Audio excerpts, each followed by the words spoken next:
नीतीश कुमार सबसे ज्यादा मेहनत करने वाले, इंडिया जिस शक्ल में आज है उसके पीछे अगर शिल्पकार कहूं मैं नीतीश कुमार को तो गलत नहीं होगा। वो भी बाहर आकर कांग्रेस पर ऐसे तंज करेंगे तो क्या ये पब्लिकली एक गलत मैसेज आप नहीं भेज रहे हैं?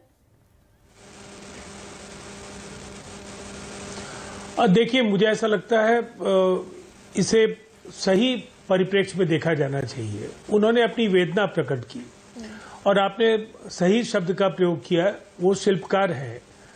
विपक्ष की इस महा एकता को जमीन पर उतारने का काम नीतीश कुमार जी ने काफी ईमानदारी के साथ किया। राष्ट्रव्यापी दौरे, अनेक नेताओं से बातचीत, काफी असहमति कई दलों के बीच थी, लेकिन उन सबको एक मंच पर लाने का उन्होंने गुरुतर दायित्व का निर्वहन किया। अब ये जो अब कुछ महीने सामने हैं, इन महीनों में एक वातावरण पूरे देश में नरेंद्र मोदी जी और एनडीए की सरकार के खिलाफ है, लेकिन उसे धारदार बनाने के लिए सीट शेयरिंग और राज्यों की रैलीज, जो कमिटीज बनी है, उनके जरिए रणनीतिक तौर पर कितना खुद को समृद्ध कर पाते हैं, परिमार्जित कर पाते हैं, ये भी एक बड़ी चुनौती है और इसके लिए वक्त चाहिए। नीतीश कुमार जी ने ये कहा कि आप 5 राज्यों के चुनाव में व्यस्त हैं। जो शब्द उन्होंने नहीं कहे उसका अभिप्राय यही है कि आप एकमात्र राष्ट्रीय पार्टी हैं जो इंडिया अलायंस में है, तो आपकी प्राथमिकता केवल 5 राज्य के चुनाव नहीं होने चाहिए।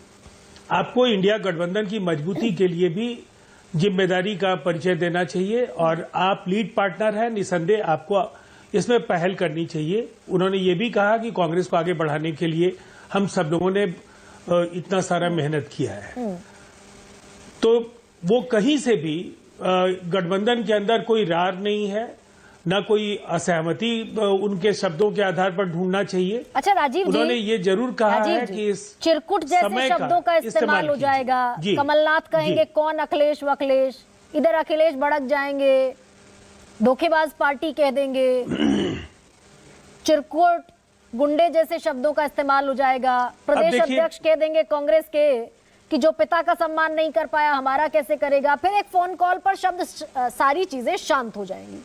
उसके बाद फिर से अखिलेश यादव जागेंगे, फिर कुछ कह कर निकल जाएंगे, इधर से अरविंद केजरीवाल कुछ कह देंगे। अब देखिए, इसमें कांग्रेस और समाजवादी पार्टी दोनों के प्रवक्ता जब हैं, तो मुझे ऐसा लगता है इन सवालों का जवाब वो बेहतर दें तो ज्यादा अच्छा होगा। आपने जो मुझसे सवाल पूछा भी अटैक कांग्रेस पर है, जो दूसरा हिस्सा, तो क्या ये डर भी है क्या राजीव जी? ये डर भी है कि कांग्रेस विधानसभा चुनावों में बढ़िया कर लेगी, अगर नहीं मध्य प्रदेश, छत्तीसगढ़, राजस्थान जीत लेगी तो इंडिया में कॉम्पिटेंस बढ़ जाएगा, इंडिया में वजूद कांग्रेस का बढ़ जाएगा, तो क्या प्रेशर पॉलिटिक्स भी खेली जा रही क्या? देखिए, सबसे पहले नीतीश कुमार जी एक दूरदर्शी नेता है और पैनल में सभी पॉलिटिकल पार्टीज के रिप्रेजेंटेटिव्स के सामने मैं एक बात कहना चाहता हूं। कांग्रेस और भारतीय जनता पार्टी की लड़ाई जिन 5 राज्यों के जो चुनाव हो रहे हैं उसमें तेलंगाना को छोड़कर 4 राज्यों में है और मुझे ऐसा लगता है कांग्रेस मुख्य मुकाबले में 5 राज्यों में है। बाकी दल कुछ सीटों पर उनकी हिस्सेदारी हो सकती थी, लेकिन राज्यों के जब चुनाव नहीं, राज्यों के चुनाव के लिए कोई गठजोड़ नहीं बना है और इसकी अपेक्षा भी नहीं थी। मुझे ऐसा लगता है इंडिया गठबंधन के बनने के तुरंत बाद 5 राज्यों के चुनाव हो रहे थे, इसलिए ये जल्दबाजी होती अगर हम ये उम्मीद करते कि इन राज्यों में भी, और इन राज्यों में क्या मध्य प्रदेश छोड़ करके मुझे नहीं लगता है कहीं पर किसी तरह का कोई संशय भी हुआ है।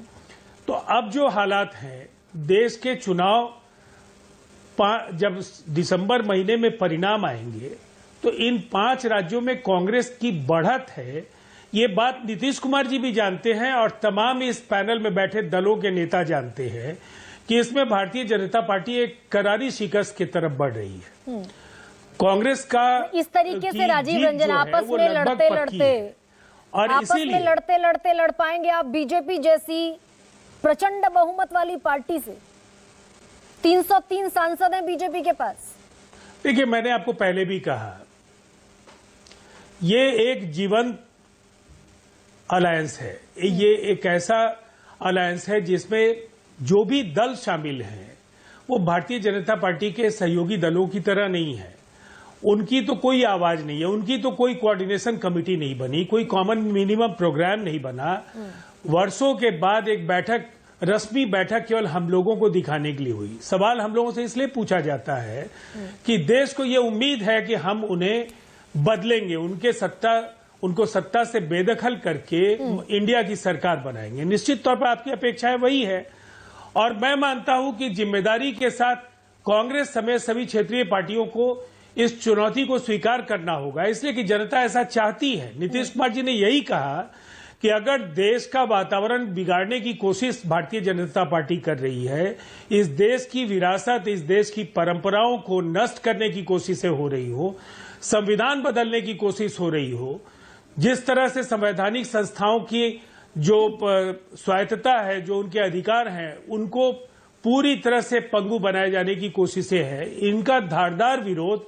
और इस विरोध के लिए आपके पास अगर 150 दिन से कम समय बचे हैं तो 2 हिस्से में कांग्रेस को अपना अभियान केंद्रित करना चाहिए। 5 राज्यों के चुनाव और साथ साथ इंडिया गठबंधन की जो तैयारी बैठकें हैं, जो कोऑर्डिनेशन की मीटिंग्स हैं, रैलीज हैं, इन सबको समान रूप से चलाना होगा। तो ये अपेक्षा कांग्रेस से क्यों है? ये कांग्रेस की जिम्मेदारी है, ठीक है, सबसे राजीव बड़ा रंजन। दल है इस राइज का। लेकिन AK वाजपेयी, एनडीए में आपकी कोई आवाज नहीं, वहां लोकतांत्रिक स्थितियों का हवाला देकर सब चंगा है, लेकिन आपकी कोई अपनी आवाज नहीं। आप जातिगत जनगणना पर बोलेंगे तो कोई नहीं सुनेगा,